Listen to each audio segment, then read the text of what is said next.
What's up, babes? It's Curly. It's Victoria. I am back with another video. I am fresh out of the shower. I was just kind of air drying, so I haven't even put on like any clothing. You know, like when you still feel a little, even though you've dried off, but you still feel a little like damp, so you kind of just want to get it together. I have a whole bunch of clothes, whole bunch of purses and stuff that I gotta put away, but this video is literally about my hair. So I wanted to get on here to make a hair update video. I just oiled my hair. I used wild growth oil, and then I am literally just hopped on camera to talk to y'all. So I get asked about my hair all the time, like from the length to the texture to my everyday routine. What do you do to keep your hair nice, luscious looking, healthy, and how does it grow so fast? Glad you asked. So since I just hit 2 years on my lock journey in July, if you know me, then you know that I had locks in the past. A lot of times I reiterate information in my videos because I'm aware that people don't always see all of my updates. But let's just talk about like my hair. So I had my first lock journey back in college. I literally kept my locks for 2012 to 2014 or 15, and then I combed them out. So I didn't have any locks to attach this journey because I combed them out and actually kept my hair in a loose, natural state. So yeah, so that was back then. So fast forward, what that would make it now, like 7 years later almost. If I combed them out 2014, 15, and that would mean, yeah, like almost 6-7 years later, here it is, I'm back going to the locks. And I've always felt like in my heart I was gonna have a more permanent hairstyle about me when I got, you know, closer to the 30s. Still not, I still got a ways to go, but I just felt like by the time I get in those 30s, whenever that time comes, I want to have more of a style that I know I'm going to want to stick to. Now, granted, by the time I get to my 30s, my hair will be at least a good, you know, 4 years, 5 years or whatever. But I knew that I wanted to go back to something natural, something that was going to be more solid. And that's why I returned back. And this is what my hair is looking like. So like I said, I just oiled it. I don't know if the lighting might not be doing my hair too much justice, but I just kind of wanted to give you guys some lock tips. Like I said, I apologize for the background because I'm real picky and I'm real, like, I come hard at myself when I look back at things, but I just wanted to make this video and I didn't want to let that be the reason why I can't talk to you guys about some lock tips. So first things first, and it's in no particular order, I'm just saying things just randomly, whatever you can take and apply if you're on the lock journey, or even if you're not locked. These are just tips that can help you with healthy, natural hair. So first things first, when you're locked, well, when I'm locked, I'm just using myself. I haven't cut my hair. Like when I used to be a loose natural, I used to be in a Dominican hair salon every 3 months, maybe 6. But I was always getting a cut, you know, because you ask for a trim, but it's a cut. And I was always just keeping my hair healthy because I always believed that healthy hair was better. Health is better than length, but if you can have both, then that's great. So I would always be having my hair cut. On this journey, I really don't cut my hair. So I'm gonna turn around so you guys can see. Do y'all see how long my hair is? And like I said, I just hit 2 years, so let me turn more around.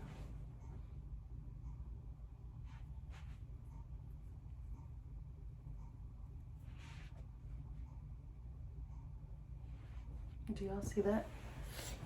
Ugh. My hair has grown so much and it continues to grow. I don't really experience breakage like that and stuff like that because I maintain my hair. I take care of my hair. I started these sets of locks. I maintain them, and the key to having long, healthy locks is really low manipulation and listening to your hair. So like I tell you guys all the time, if you live in a climate where wherever you're at in the world right now, it's probably you had hot days. Take advantage of those hot days. Wash your hair, let it air dry. That's another thing. I don't really blow dry my hair. I have to be in a rush. Like I have to be like, you got somewhere to be in an hour, you just found out your hair is wet, get it together. That's like, might be if I, and even at that, I might leave my hair wet and just slick it up in the front, tie it up real quick and let it air dry along my journey. But that's pretty much when I bring out my blow dryer. But just on regular wash days, rinse days, I do not use heat. I do not use heat. I just let my hair air dry for whatever time. So a lot of times I have to make sure that I know, okay, if you wash your hair at this time, are you going to be able to stay up? Because you really don't want to go to sleep with wet hair. So like if you wash it earlier in the day, you know, your hair can dry throughout the day. So those are things that I think about and I pay attention to. But low heat, but like I said, as often as you can rinse your hair, that's helpful. You don't want to overwash your hair, that's one thing, but I'm saying rinse. So running your head underneath the water or spritzing your hair with water for moisturizer, like your hair needs to be hydrated. You don't want dry hair. You don't want your hair to be like becoming brittle because you're not moisturizing it. Some people may use lotions like hair lotions. Some people use oils to moisturize, and other people use rose water, rice water, regular water, you know, just different things, filtered water, because different water coming out. Like if you wash your hair with the water coming from the sink or the shower, you just have to know that that pressure is going to be a lot different if you had some water that was like filtered, you know. So it's just different things that you have to know what your hair can take and what it does for you. Like I said, this video is not going to be in any particular order. I just felt like I wanted to make a lock tip video and give you guys like tips on how my hair is growing. And I know in the front it looks so short, but like I said, do y'all see how long? Well, y'all just seen it because I turned around, but my hair is really taking off. And I know, you know, like 4 years, I'm 2 years right now, but I can only imagine when I hit year 3 and 4 where my hair is going to be if it's already taking off like this at a solid 2. Another thing is water. I drink water every day. I aim for a gallon of water. There are days where I just feel like I'm not as, you know, like I don't want to drink anything, I don't want to eat anything, but every day I have water, like every day. And my goal is always to try to get through a gallon. Whenever you don't feel like just tasting plain water, you can always throw a lemon wedge or a lime wedge just to give you some flavor. But this stuff also helps, you know, appetite, helps with like a whole bunch of things like lemons and limes and stuff like that. There's benefits. So I'll throw those in there, digestion, all that. But for right now, I'm going to go ahead. I normally do not take my probiotics and my multivitamins at night. I normally don't take my probiotics at night, and I'm not going to. I'm actually going to start. I'm going to take this one tomorrow. Probiotics, I just wanted to mention it in this video. I take probiotics. These are the women probiotics. I'm not sponsored. You can get whatever probiotics you want, but these probiotics are refrigerated types. Probiotics are good for gut health. You got to realize that about 70 to 80% of your health is in your gut. If you do not take care of your gut, then you are going to notice that you're going to have a lot of other ailments that are going to go wrong. So try your hardest to take care of your gut, reset your gut. Just get your gut health in order and functioning the way that it should function. If it is offset, you will notice that in different aspects of your life. Like I know when my gut seems offset. So, you know, take a probiotic in the morning. Some people take 2 in a day. And then, like I said, I drink water, but then also I got me a nice hair, skin, and nail vitamin. I've had these for a long time. I'm just trying to finish them off. I really want to switch over to having my melatonin, hair, skin, and nail, and probiotics, everything like that from the same company. Maybe my probiotics will be different because I you know, got some that have worked over all this time. And I know this for me, like if not a prescription, if something says that it's better to take it with food or something like that, you can believe that I'm gonna need to take it with food. It tells you to take that for an adult, you could take up to 3 daily, and it says preferably with a meal. I tend to get pretty sick on a lot of stuff when I don't have food on my stomach, so I'm not gonna take those right now. But I do want to also show you my airbornes, which don't necessarily have to do with my hair, but it has to do with my immunity. I've been taking airborne for years, and basically these are just capsules. So you can see they have 13 vitamins, minerals, and herbs. I've been taking them for years, like I said. This is like the zesty orange flavor. It's doable, but it's not my favorite. And this is the very berry flavor, which is my favorite. As you can see, I only have 2 of these left. And then the rest of them are, let me see how many of these I have left. I think I have like 3 or 4 of these left. Oh no, I have 5 of them left. Oh no, 6. See, that's the thing, this tube is so deep. You'll think that like it's, oh, I got 7. You'll think that it's like, look, it comes normally with 10, but I thought that I got through a lot of these, but I remember I had another tube. That's why I thought I had so many. So I have 7 of these left. As you can see, they're not my favorite when it comes to that one or the very berry. But because these are my favorite, I decided I don't want to, you know, use up those last 2 too quickly. Let me make sure. Oh, I have 3 of these, not 2. But both ways I take them for immunity. So that's what you see in this cup right here.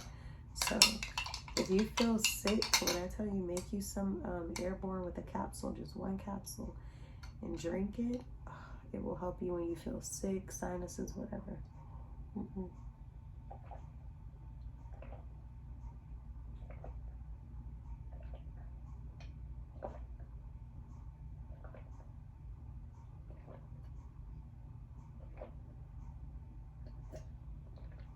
And I don't really like to try to drink this right away. I don't like to come back and forth. I was feeling a bit like headache, feverish, just sick today.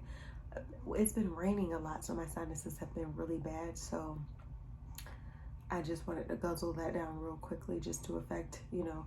But again, once again, you want to make sure your immunity is at bay as well, because that's all of these things that are a part of your body in the way that you're supposed to function has a lot to do with other factors in your life too.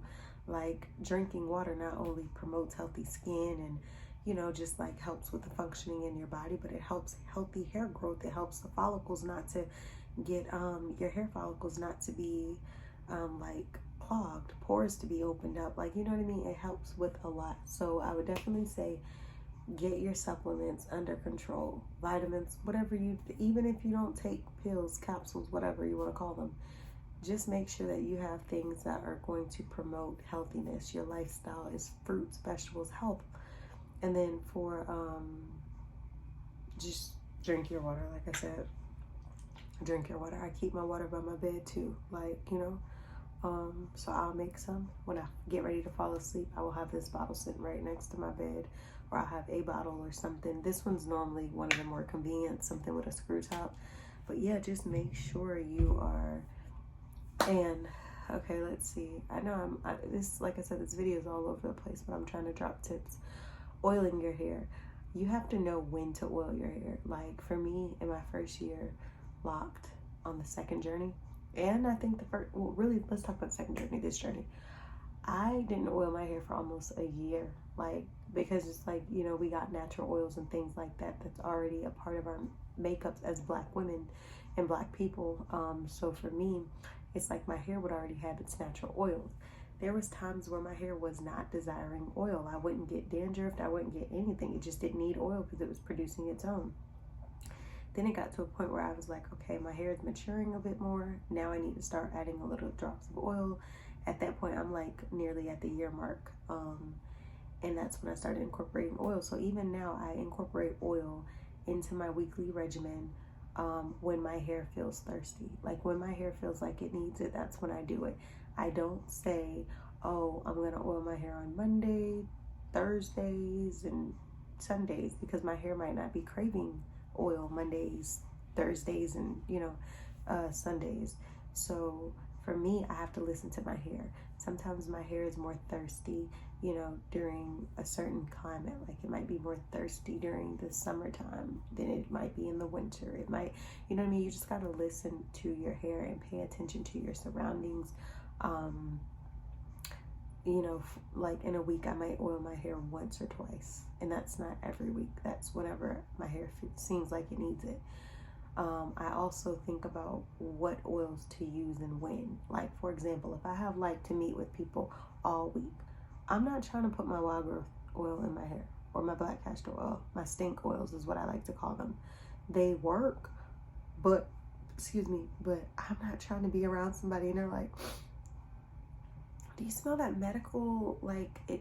I'm telling you, like wild growth oil and like black castor, sometimes those teacher oil, those, they smell medicated to me. And I don't know why I always say medicated. I just guess every time you use a product and it's medicated, it has a smell, a certain smell. It just seems like it'll be something prescribed. But I try to use my stink oils when I don't got nothing. Like, I'm not saying I haven't had things to do. I've had a lot of stuff to do over the last few days. But I'm just saying, I put wild growth oil in my hair tonight. I'm not planning on meeting with no clients. I'm not planning on meeting with nobody. I have a lot of stuff to get done. But it's like, okay, if I walk past you in the store and you smell my hair, that's on you. I don't care. But if I have to go meet with you, I try to kind of make a courtesy of like, don't be bringing too much. Nobody wants to smell your hair oil if it doesn't smell good. You know what I mean? So I'll put it in my hair on days where I know that I can afford to have stink oil in my hair and get away with it. And then other times, like the tropical roots, that oil has like pineapple and guava. So sometimes if I do put a little bit of wild growth oil in my hair and I put a little bit of that, it takes away the smell. It like blends it. So you just gotta kind of know. But I listen to my hair. I do not really use conditioner in my hair. I did as a loose natural, didn't really use shampoo. And now, as you know, being on the LOC journeys, I always use shampoo. I really don't use conditioner. The only time I use conditioner is when I want to do a full, like, all-around wash. And I feel like I need to do the full 1, 2, 3 step type vibe. That's when I might pull out a conditioner. But normally you might find, like, I don't have no conditioners right now, but you may find one conditioner in like 5 or 6 different shampoos. When I was a loose natural, I had all of the different products, you know, because you got the curl enhancement smoothies, you have the, you know, the hair milks, you have just oils, you have, you know, the gels to make your hair look good. You got so many different products. I was a product junkie in a sense. There was a lot of products that worked for my hair, but I also like the variety, because I feel like if you let your hair just continue to use the same thing over and over and over, your hair is going to get used to it, and is it going to be effective? That's just like how I feel about a lot of products. So I was a product junkie, and then when I decided to go back to the LOCs, I was really strategic as to who I gave like my products was like hundreds of dollars worth, you know, because I can't be doing cheap stuff with my hair, because my body just does not do well with cheap stuff. Like, I don't mean to sound bougie, but I'm being for real. My hair can't be doing like super cheap products and stuff. So I had to think about somebody who I knew was a loose natural, who take care of their hair and who literally loves products. And I gave them to somebody who I knew, and her hair is so pretty. She takes care of her hair, and she literally takes pride. She's probably the type of person who, if the product is at the end, she's not gonna throw it away. She's gonna scrape it until it's gone. That's the product junkie I like, okay? So I know I gave it to the right person, but now I just shampoo my hair like here and there whenever I want to wash my hair. And then there's other days where I just rinse my hair like nobody, me in the shower, like rinsing my hair. So that really does help. I have let me get up real quick. I just have a simple spray bottle right here. I put water in here, and I get the spritz and whenever I feel like I need to hydrate my hair. So keep you a water bottle for here, and keep you a water bottle for here. And I feel like those are great tips. Another thing is just like patience. You're gonna learn patience on this journey, even if you don't have it. LOCs is a patience game. You know, you go through your starter LOCs, and then you end up eventually getting to the bud phase, and you still got curly ends, and your hair seems like it keeps, you know, shriveling up, and you're like, where's my length? You just go through so many stages, and then you get to a point like me right now, where it's like, I am still rooting for more growth. But if my hair never grew another day, like, we're at a really healthy spot with my LOCs. So, like I said, my hair has just been healthy and thriving, and like I said, health over length. So if you can't favor one part of your hair over another. That's the thing. My hair gets equal treatment. Like, obviously certain parts you kind of gotta favor in a sense, you know, like where you keep your ponytails or your edges in your nape. But I'm talking about as far as taking care of it. When I'm doing a full oil, I'm gonna go through and I'm gonna take care of each section, because your roots, your new growth, you might get excited about that, but you also have to be excited about your ends. These are the oldest parts of your hair. So if you're not taking care of your ends, you know, like, those are gonna have to get clipped, snip, snip, snip, because they're not gonna hold off. So you have to not favor your hair in that regards. What else? This video is getting long. Just enjoy the journey. That's really the biggest tips I can say. Enjoy the journey. My first journey was literally just like more of a venture. What is locks? What is it going to be like? You know, what is it? I wanted to do it because it was like, you know, natural. It wasn't, I was not seeing a lot of girls with locks around that time. And the girls I did see with locks, because I went to school, obviously, like, in the surrounding DMV area. I was in Virginia, so it's almost like I would see a lot of, if I did see women with locks, they would be from like DC or Maryland or something, but like other women, I really didn't see that as much. And if they did have locks, they probably had locks throughout their life. And I've seen a lot of guys who might have been from the DMV area with locks. Now, obviously, I'm from Florida, so people with locks, it's a common thing here as well. But it just became that thing of like, it wasn't as popular at that time. Now I feel like I started my locks, this journey back before the pandemic, but now I feel like everybody got getting locks. But the thing about it is some people who, they not really on a lock journey, they getting these extensions and these goddess braids and these whatever. And I guess that is a form of being on the journey. But my thing, when I think about being on the journey, it's embracing it like at every phase. So without like having to manipulate your hair to, because my thing is, if you're going to start the journey and you're just like, oh, this is making me insecure, I need to go get lock extensions, etc., whoop-de-woo, because it needs to look better. Are you really embracing the journey? I'm not knocking anybody who goes to get lock extensions, but I'm just saying locks teach you so much. So it's like you might not be feeling that confident at the start of them, but 6 months from now you might be feeling confidence. Or, you know, it teaches you different things, but how are you really going to know those personality boosters if you're always somehow or another covering up, you know, your actual beauty to your hair? That's a whole nother topic. I'm not going to get on that because I don't want people to think I'm shading lock extensions, but I'm not a lock extension person. I know a lot of people think that my hair is lock extensions. I got that quite often. People are just like, somebody just told me recently, that's your real hair? I was like, yeah. They were like, I thought it was like extensions. I was like, it's my real hair. I don't have no lock extensions, not even on one. So that's just, you know, what it is. It's my real hair. So I'm going to continue to grow my hair. I hope somebody enjoyed this video. Hopefully I post it, because like I said, this background is getting on my nerves looking at all this stuff, but I think I dropped some gems. So I hope you guys enjoyed the video. Make sure you guys give it a big thumbs up, like, comment, share, subscribe, and I'll see you on the next one. It's only 11 something, but why does it feel like it's 2 something?